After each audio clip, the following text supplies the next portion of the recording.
네, 오늘은 골로새서의 마지막 강의 시간이 되겠는데요. 골로새서 4장 12절로 18절 말씀을 통해서 그리스도 예수의 종이라는 제목으로 은혜를 나누겠습니다. 사도 바울은 여러 동역자들의 문안 인사를 통해서 골로새 교회에게 쓴 이 서신을 마무리 짓고 있는데요. 이 마지막 인사 문구를 통해서 바울과 그의 동역자들이 그리스도 예수의 종으로서 어떤 삶을 살았는지 우리가 엿볼 수가 있습니다. 오늘 이 말씀을 통해 이 자리에 계신 모든 분들도 그리스도 예수의 종으로 동일한 삶을 살기로 헌신하는 귀한 시간이 되기를 주 예수의 이름으로 축원합니다. 오늘 본문을 통해 가장 먼저 발견하는 그리스도 예수의 종의 삶은 기도와 수고의 삶입니다. 한번 따라해 볼까요? 지속적인 기도와 수고의 삶. 골로새서 4장 12절 말씀 다 함께 읽겠습니다. 그리스도 예수의 종인 너희에게서 온 에바브라가 너희에게 무난하느니라. 그가 항상 너희를 위하여 애써 기도하여 너희로 하나님의 모든 뜻 가운데서 완전하고 확신 있게 서기를 구하나니.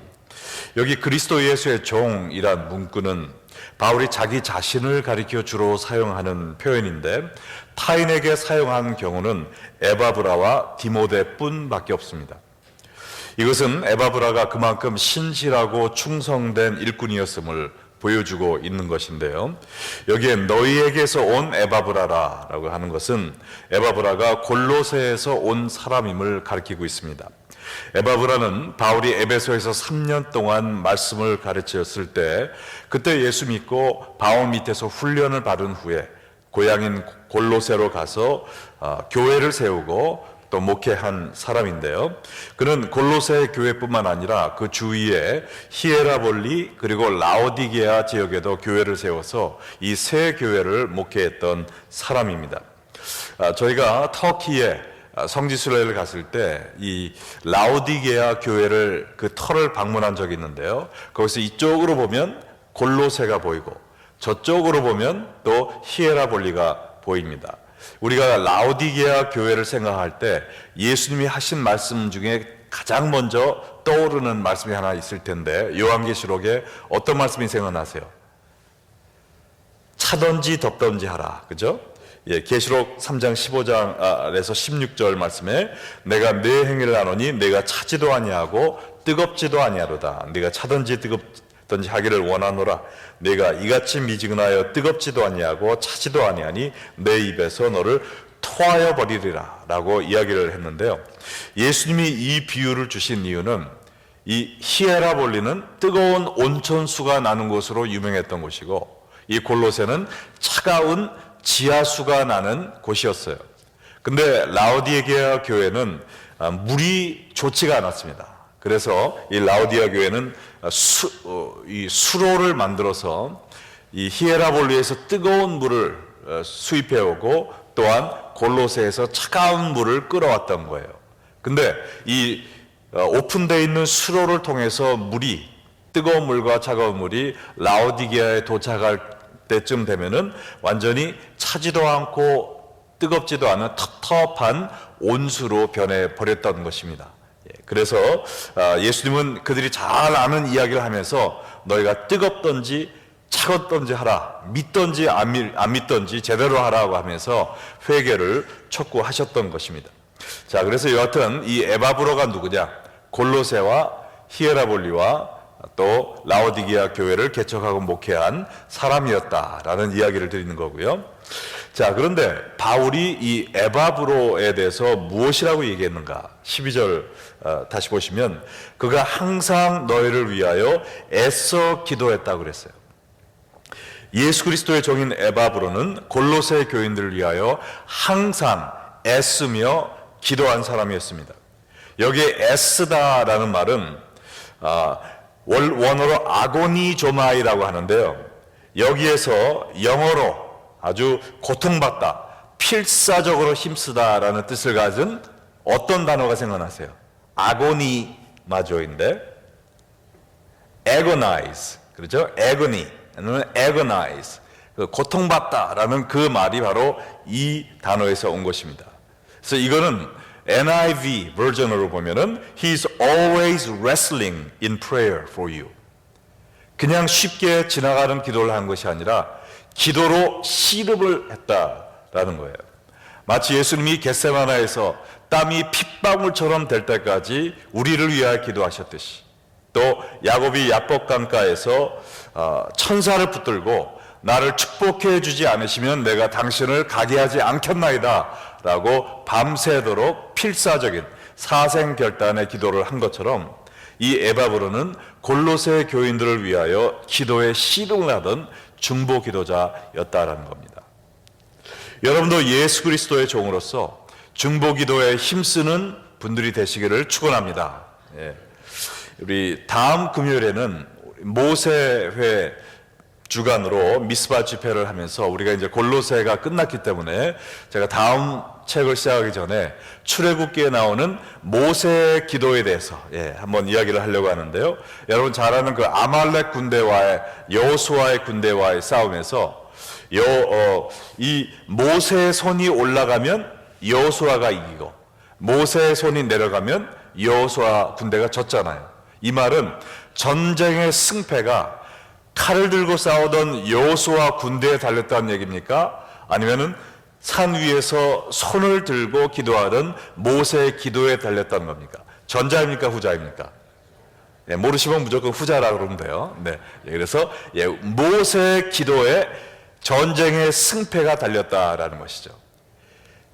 창을 갖고 싸우는 사람이 아니라 뒤에서 기도하는 사람의 그 자세에 따라서 전쟁이 이기고 지고 그렇게 됐다라는 겁니다. 자, 그래서 이 전쟁의 승패뿐만 아니라 우리 교회의 영적 승패도, 여러분 자녀의 미래도, 우리 한국과 미국과 북한의 영적 승패도 여러분의 기도에 달렸다는 겁니다.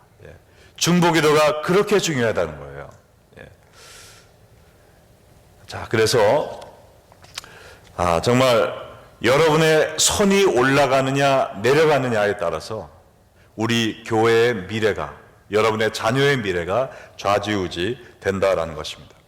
그래서 오늘 이 미스바 집회를 주관하시는 사랑 선교회 우리 회원들도, 나는 이제 80대 노인이 되었으니까 나는 우리 교회를 위해서 할 수 있는 것은 아무것도 없고 이제 젊은이들이 다 해야지 라고 생각하지 마시기 바랍니다. 왜냐면 우리 교회가 하나님 보시기에 정말 승리하는 교회가 되느냐 아니냐, 여러분의 기도의 손에 달려있음을 믿습니까? 그래서 쉬지 말고 기도하세요. 왜냐면 여호수아 군대를 위하여 모세가 손을 들고 기도했을 때 모세가 연령이 어떻게 됐었습니까? 80세 조금 넘은 80세 조금 넘은 80대 그 할아버지였어요. 그처럼 정말 사랑 선교회뿐만 아니라 우리 레이크 연합교회 모든 성도들이 서로를 위하여 애쓰며 기도하는 중보 기도자들이 되기를 주의 이름으로 축원합니다. 그래서 우리가 토요일 오전 6시마다 중보 기도회가 있는데요. 특별히 다음 주 내일 말고 다음 주 중보 기도회는 우리가 금년부터 3달에 한 번씩 총동원 중보 기도회를 지킵니다. 그래서 3월 첫째, 6월 첫째, 9월 첫째, 12월 첫째 주에는 우리가 총동원 중보 기도회로 해서 제가 기도에 대한 말씀을 전하고요.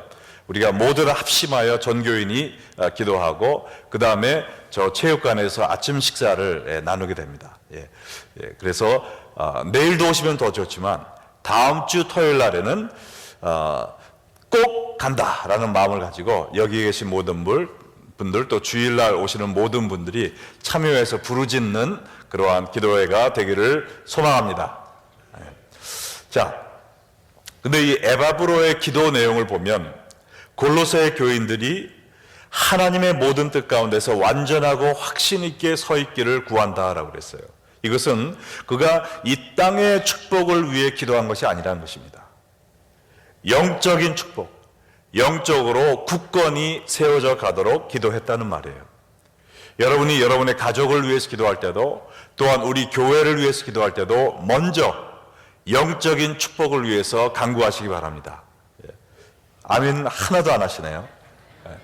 여태까지 육적인 기도만 열심히 하셨나 봐요. 너무 찔리나 봐요. 예. 자, 여러분이 영적인 축복을 위해서 먼저 기도할 때 성경 말씀처럼 그들이 영혼이 잘 되는 것처럼 범사에 잘 되고 강건하게 되는 역사가 있는 것입니다. 그러나 땅의 축복을 먼저 간구하면요, 땅의 재미 보느라고 영적인 걸 다 잊어버려요. 순서가 바뀌면 안 됩니다. 땅의 것을 먼저 하면은 영적인 것은 뒤로 하고 타락해서 썩어져 버립니다. 영의 것을 위해 먼저 기도하면 영혼이 잘된 같이 범사에 잘 되는 역사가 일어나는 것입니다. 그래서 여러분의 자녀와 우리 교회를 위하여 먼저 영혼이 잘 되도록 기도해 주시기 바랍니다. 근데 이 에바브로는 예수 그리스도의 종으로서 기도에만 애쓴 것이 아니라 성도들을 위하여 직접 손발을 움직이며 섬김의 삶도 살았어요. 13절 보면 그가 너희와 라오디게아에 있는 자들과 히에라볼리에 있는 자들을 위하여 많이 수고하는 것에 내가 증인이다 그랬습니다. 골로새 교회와 히에라볼리 교인들은 잘 모르겠지만 이 라오디게아 교인들은 어떤 사람들이었습니까? 열심히 있던 사람들이었나요? 아니면 미덥지근한 사람들이었나요? 미덥지근한 사람들이었잖아요. 그죠? 차지도 뜨겁지도 않는 그런 사람들이었어요. 예수 믿으십니까? 믿죠. 그럼 오늘 교회 나오시죠? 오늘 TV에서 재밌는 쇼 하는 날이라 못 가요. 예수 믿으시면 믿는다니까요. 그럼 좀 봉사 좀 하시죠. 몸도 피곤하고 삭신도 쓰기시고 할 일도 많고 나는 못해요. 다른 사람 시키세요. 요리조리 피해가면서 차지도 않고 뜨겁지도 않은 말썽적인 교인들이었다는 거예요. 자, 이 사람들을 예수 그리스도의 제자로 세우기 위해서 에바브라가 얼마나 많이 수고했겠습니까? 열심히 기도한 것뿐만 아니라 속 태워가면서 여러분들 구역장 하는데도 얼마나 애탑니까? 그죠? 10번 전화했는데 한 번도 안 받아요. 20번 카톡 했는데 한 번도 답장 안 해요. 그러면은 얼마나 속 타요. 그러나 애 낳는 심정으로, 그렇죠? 무슨 해산의 고통의 심정으로 너희 안에 예수 그리스도의 형상이 세워지기를 내가 노력한다고 바울도 그랬잖아요. 이토록 많이 수고한 것입니다. 하나님의 일은요, 기도만 갖고 되는 것이 아닙니다. 많은 사람들 기도면 다 돼, 기도면 다. 아니에요. 기도만 갖고 다 되는 것이 아닙니다. 우리가 열심히 기도했으면 성령님이 인도하시는 대로 순종해야 돼요. 기도와 순종을 통해 이루어지는 겁니다. 여기 또 이렇게 아멘 안 하는 건 어떻게 해석을 해야 되죠? 자, 수고 없는 기도나 기도 없는 수고 모두 다 헛된 것입니다. 자, 우리가 배가 앞으로 나가기 위해서는 어떻게 해야 돼요? 노가 몇 개가 필요합니까? 2개가 있어야죠. 하나만 열심히 지으면 어떻게 돼요? 앞으로 나가지 않고 뱅글뱅글 돌기만 하는 거예요. 그래서 이 한쪽 노는 기도입니다. 한쪽 노는 우리가 수고해요. 섬김입니다. 순종해요. 이것을 둘 다 사용해서 열심히 기도하고 하나님이 감동 주시는 대로 가서 섬기고 봉사하고 내가 순종할 때 우리의 영적 생활도 우리의 가정도 우리 교회도 앞으로 전진하게 되는 것입니다. 자, 그러면 우리가 언제까지 얼마큼 기도와 수고에 힘써야 될까요? 예수님 오실 때까지입니다. 우리가 하나님의 부르심을 받을 때까지예요. 자, 14절 말씀 보면 여기에 2명의 동역자 이름이 또 나오는데 사랑을 받는 의사 누가와 또 데마는 이때부터 조금 싹수가 노랬던 것 같아요. 2명 얘기하는데 한 명은 사랑을 받는 누가, 그리고 데마 야 너희에게 문안하노라 그랬어요. 근데 이 누가라는 사람은 사도 바울의 2차 선교 여행 때 드로아에서 이제 합류한 사람입니다. 그래가지고 빌립보에 가가지고 그 빌립보를 섬기던 일을 했어요. 그리고 바울이 매 맞고 고통받을 때마다 그 옆에서 돌봐줬겠죠. 그리고 오늘처럼 로마 감옥에서 지금뿐만 아니라 로마 감옥 2차 갇혀서 순교할 때까지도 같이 있던 사람입니다.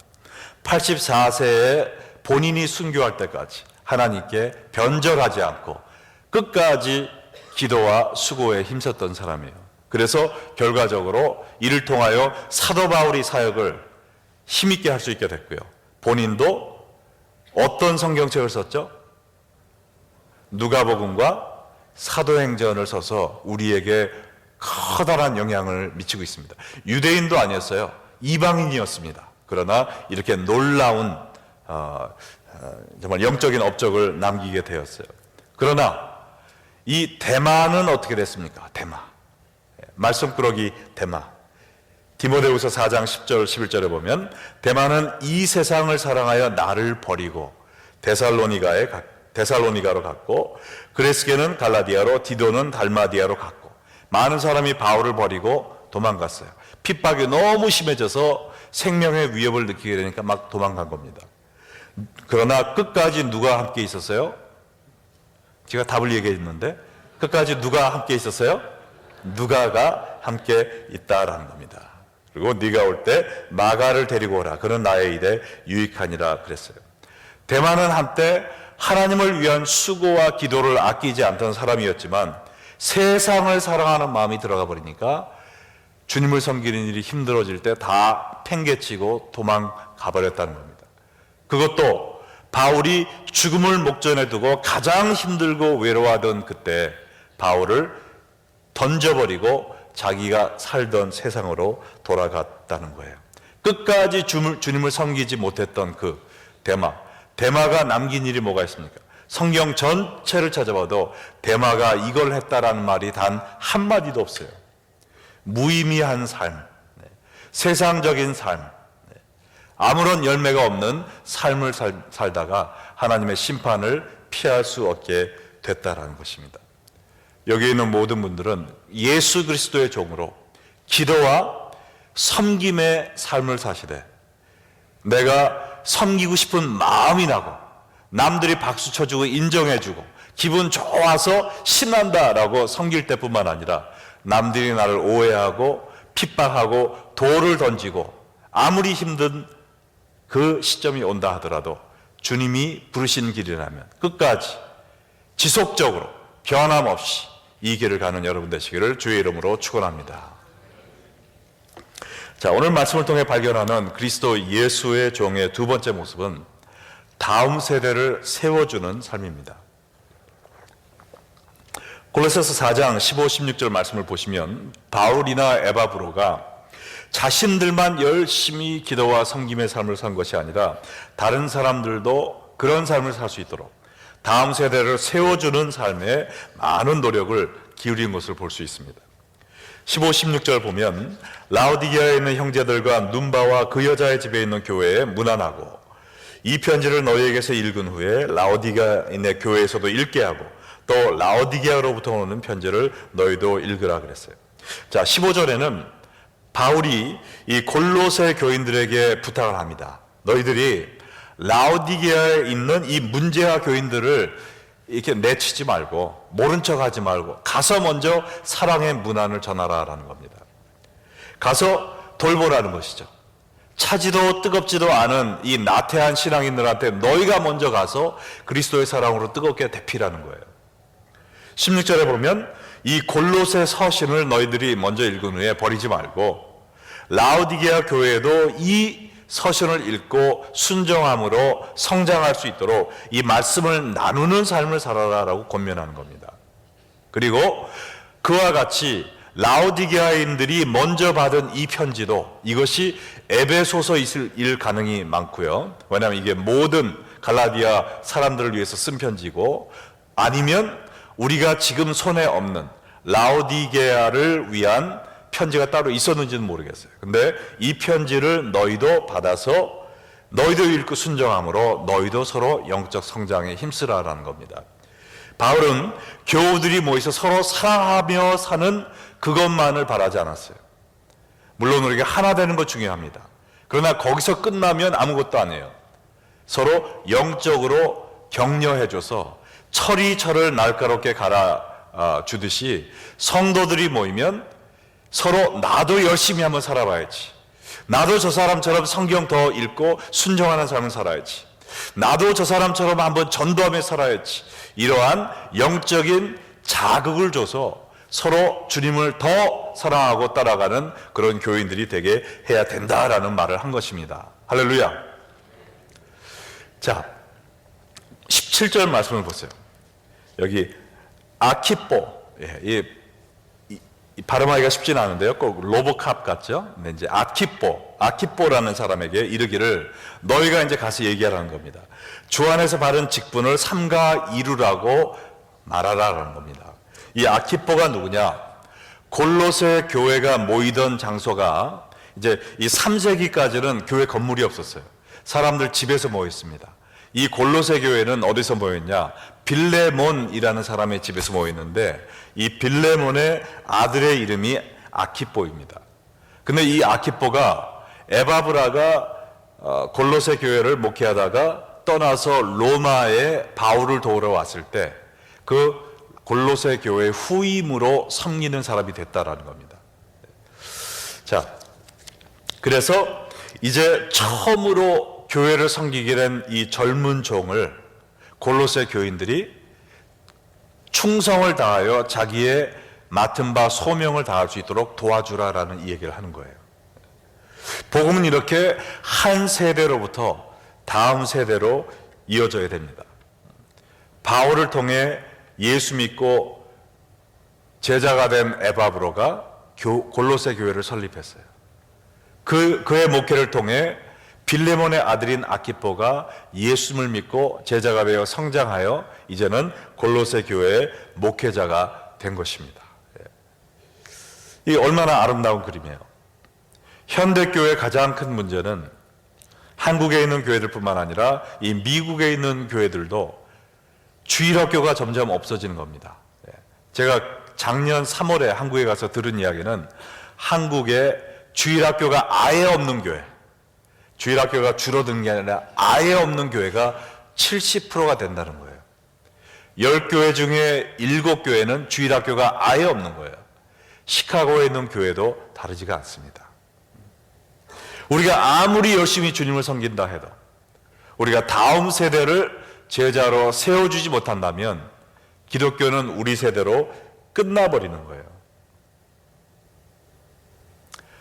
할아버지 할머니로부터 청년들로부터 어린 아이들까지 온 세대가 함께 주님을 사랑하고 섬기는 교회, 그 교회가 바로 건강한 교회입니다.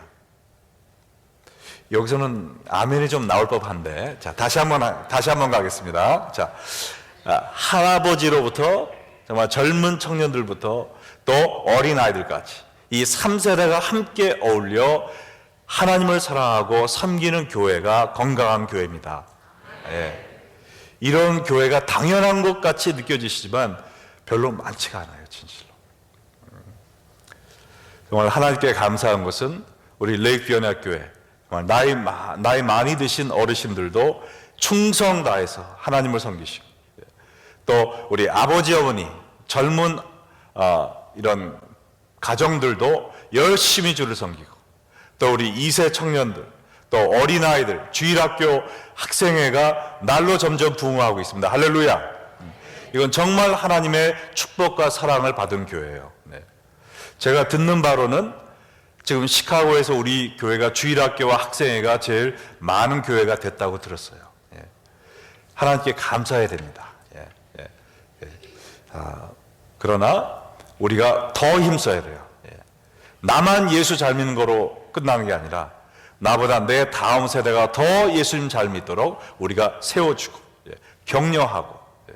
칭찬해주고, 예. 그래서 전 세대가 내가 할 수 있는 일을 찾아서 열심히 주를 섬기는 그 교회, 그 교회가 하나님이 원하시는 교회요, 또 아름다운 열매를 맺는 교회가 될 줄로 믿습니다. 네. 그래서 나이에 상관없이 우리는 뒷전에 나가 앉으면 안 돼요. 네. 내가 할 수 있는 일을 하고, 내가 할 수 없는 일은 또 다른 사람이 하도록 해줘야 되는데, 제가 간간히 얘기를 했지만 2년 전 2017년에 유엔이 발표한 그 새로운 연령 구분표 제가 한번 보여드리겠습니다. 드디어 짜자자잔, 예, 보이세요? 예. 요새 100세 시대가 됐습니다, 진짜로. 예, 그래서 이거는 유엔이 그 전 세계 인류의 체질과 평균 수명에 대한 측정 결과 연령 분류의 표준의 새로운 규정을 발표하였는데, 이게 1년 반 전 2017년 이야기입니다. 사람의 평생 연령을 5단계로 나누어 발표했다고 합니다. 5단계로 하면은 유아기, 준비기, 전성기, 순환기, 부활기로 해야 되는데 이건 좀 다르게 했어요. 비슷합니다. 자, 0세부터 17세까지는 뭐예요? 미성년자. 그리고 청년, 이게 중요합니다. 청년이 18세부터 65세까지예요. 왜냐하면 청년들하고 옛날 청년들하고 힘이 딸리잖아요. 지금 65세까지. 지금 나는 청년이다 하는 분 손 들어보세요. 청년, 여기 청년들. 우리 교회 청년들이 이렇게 많습니다. 저도 청년이에요. 저도 아직 10년 동안은 더 청년입니다. 할렐루야. 네. 자, 그리고 중년이 누구냐? 중년 신사, 중년 숙녀라 그러나요? 하여튼, 자, 66세부터 79세까지는 할머니, 할아버지가 아니에요. 중년입니다. 아주 중년 노련미가 있고 숙달돼 있고 기술이 있고 또 여러 가지 시간과 여유가 있는, 청년보다 어쩌면 더 크고 놀라운 일들을 할 수 있는 때가 바로 이 중년 시기라는 것이죠. 중년들 한번 다 손 들어보세요. 중년들. 네, 우리 교회에서 큰 일을 감당해야 되는 분입니다. 아이고, 나이가 많아서 절대로 용납이 안 됩니다. 중년이 무슨 나이가 많아요? 떼끼. 네, 그래서 절대로 나는 나이가 많아서 못한다, 그런 얘기 하시면 안 됩니다. 네. 자, 그리고 노년이 이제 80세부터 시작되는 거예요. 노년도 80세에서 99세까지입니다. 오늘 나와서 찬송하신 분들은 이 노년 시대에서 아주 어린 새싹에 불과해요. 네. 90세가 지나야 진짜 좀 이제 쉬어야 되죠. 이 80대만 돼도 아직도 힘이 넘칩니다. 주를 위해서 지금 우리 교회에서 80대에도 지금 일을 감당하는 분들이 계시잖아요. 그러니까 80대도 이제는 내가 노년에 겨우 들어갔고 아직도 내가 기도로서 또 나의 삶의 덕을 통해서 격려를 통해서 얼마든지 많은 일을 할 수 있다. 기억하시면서 정말 손을 들어 교회를 위해 기도하는 여러분 되시기 바랍니다. 그리고 이제 100세가 지나야 이제는 나이가 많다 그러는 겁니다. 100세가 지나야. 100세까지는 장수가 아니에요. 99세도 장수가 아닙니다. 100세가 지나야 장수예요. 네, 그러므로 우리 레이크 연합교회는 이제 이게 지금의 현실입니다. 미래가 아니에요. 지금의 현실이에요. 그러므로 남녀노소를 불구하고 그 모두가 주님을 열심히 섬기는 교회, 그리고 특히 나보다 다음 세대가 더 주님을 열심히 섬길 수 있도록 격려하고 밀어주는 교회가 되기를 주 예수의 이름으로 축원합니다. 아멘. 자, 오늘 본문을 통해 발견하는 그리스도 예수의 종의 세 번째 또 마지막 모습은요, 은혜에 매여 있는 삶입니다. 한번 따라해 볼까요? 은혜에 매여 있는 삶. 근데 이제 막 그냥 요새는 금요 설교를 준비하다 보면 막 좀 아쉬워요, 안타까워요. 와, 이거 좀 모든 사람이 들었으면 좋겠는데 주일날 설교보다 금요 설교가 더 귀한 것 같아가지고 막 아까워요. 근데 안 온 분들은 할 수 없고, 오신 분들은 여러분의 복입니다. 할렐루야. 꼭 들어야 되는 중요한 말씀을 하나님이 주시는 거예요. 이게 그리스도 예수의 종의 가장 중요한 모습이죠. 우리의 섬김보다, 남을 위해 베푸는 것보다 이게 출발점입니다. 은혜에 매여 있는 삶이에요. 이게 없으면 아무것도 안 되는 겁니다. 18절 말씀 함께 읽겠습니다. 나 바울은 친필로 문안하노니 내가 매인 것을 생각하라. 은혜가 너희에게 있을지어다. 바울은 눈에 안질이 있었기 때문에 항상 대피를 사용했어요. 그러나 누가 바울을 자칭하고 거짓 편지를 보낼까봐 마지막 인사 이 서명은 바울이 했습니다. 그래서 이 마지막 절에 나 바울은 친필로 문안하노니라고 큰 글씨로 지금 쓴 거예요. 그러면서 두 가지를 자기의 친필로 썼습니다. 첫 번째는 내가 매인 것을 생각하라. 내가 감옥에 갇혀 있는 것을 생각하라. 이것은 내가 감옥에 있으니까 친히 여기서 나한테 뭐 맛있는 초코파이 좀 보내달라, 이 얘기가 아니에요. 자, 4장 3절에서 이미 이야기했죠. 또한 우리를 위하여 기도하되 하나님이 전도할 문을 우리에게 열어주사 그리스도의 비밀을 말하게 하시기를 구하라. 내가 이 일 때문에 매임을 당하였노라. 풀어달라고 기도 부탁하지 않았어요. 내가 있는 처지에서 어떤 상황에 있든지 전도의 문을 열어달라고 지금 간구했습니다.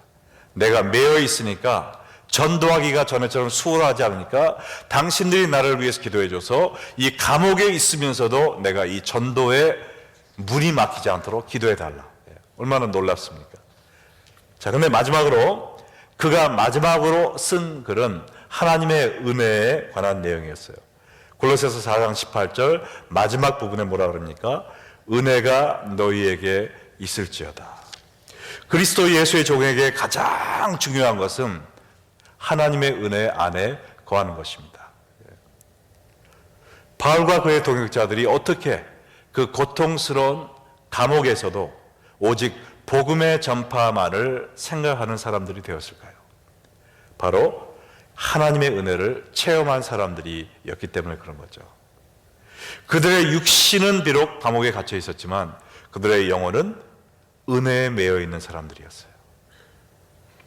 하나님의 은혜에 매여 있는 사람들이기 때문에 어느 누구도 그들을 또다시 구속할 수가 없었던 것입니다. 죄의 노예로 살다가 영원한 지옥불에 들어갈 수밖에 없는 우리 같은 죄인들, 예수 그리스도의 십자가 죽음을 통하여 하나님의 자녀 삼아주셨다는 이 복음에 취해서 감격해서 주를 위하여 어떤 상황에 있든지 복음을 전하지 않고는 견딜 수 없었다 이거죠. 하나님께 감사하지 않고는 견딜 수 없는 기쁨의 강에 빠져 살게 되었다는 것이죠. 이들은 노아 홍수 시대에 멸망한 그 사람들이 바로 나다라는 것을 알고 있었어요. 소돔과 고모라 때 유황불에 타 죽은 사람들이 바로 나다라는 걸 알고 있었다는 겁니다. 애굽 땅에 노예로 갇혀있던 사람들이 바로 나 같은 죄인인데 나도 하나님의 은혜가 아니었다면 사탄의 종이 되어 비참한 삶을 살다가 그들처럼 죽임을 당하고 하나님의 최후 심판대 앞에서 형벌받아 영원한 지옥에 갇힐 수밖에 없는 죄인이었으나 내가 하나님의 자녀가 되고 또 복음까지 전하는 사도가 된 것은 오로지 하나님의 은혜다라는 것을 알았기 때문에 이 은혜에 매여 살던 사람이었기 때문에 항상 변함없이 기도의 삶, 섬김의 삶을 살다가 또 나만을 드러내는 것이 아니라 남을 세워주는 그러한 삶을 살다가 이 은혜 속에서 주님의 부르심을 받을 수 있게 된 것입니다. 골로새서 1장 6절에 벌써 이 얘기가 나오거든요. 이 복음이 이미 너희에게 이르매 너희가 듣고 참으로 하나님의 은혜를 깨달은 날부터 너희 중에서와 같이 또한 온 천하에서 열매를 맺어 자라는도다. 하나님의 은혜는 뭡니까? 내가 장사가 잘 되는 거예요? 애들이 공부 잘하는 거예요? 세상에서 인정받고 사는 거예요? 그건 다 부수적인 은혜예요. 참다운 하나님의 은혜는 복음입니다. 복음.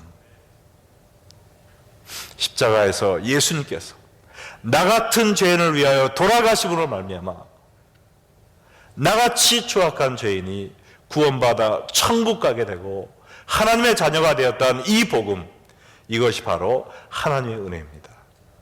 이 복음을 깨달은 날부터, 그날부터 비로소 뭐가 맺어진다고 그랬습니까? 열매가 맺어진다고 그랬어요.